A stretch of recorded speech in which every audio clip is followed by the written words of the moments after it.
Hintayin ko lang yung order kong parts. Balikan ko lang ito. Yan po, dumating na yung order natin parts. Parts to para sa ayusin natin yung electric fan.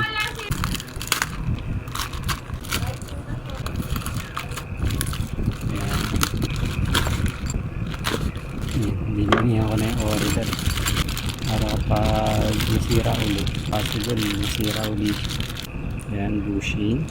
Hindi nasira electric fan. Yan, meron na akong pamalit. Hindi na ako bibili sa electronic shop.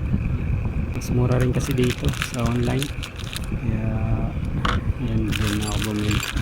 Yan, tapos ito twist na electric fan, thermal fuse.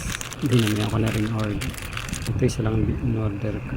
Meron kasi akong gagawin ganito yung fuse sa electric fan din, thermal fuse. Saka yung shock pin.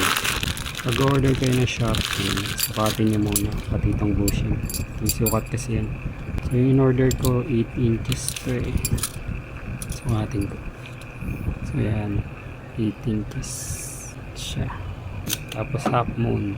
Yan. Bibili kayo ganyan yung ano, titignan nyo din yung saksakan ng hélice nyo. Yan, dinamihan ko na rin yung diri.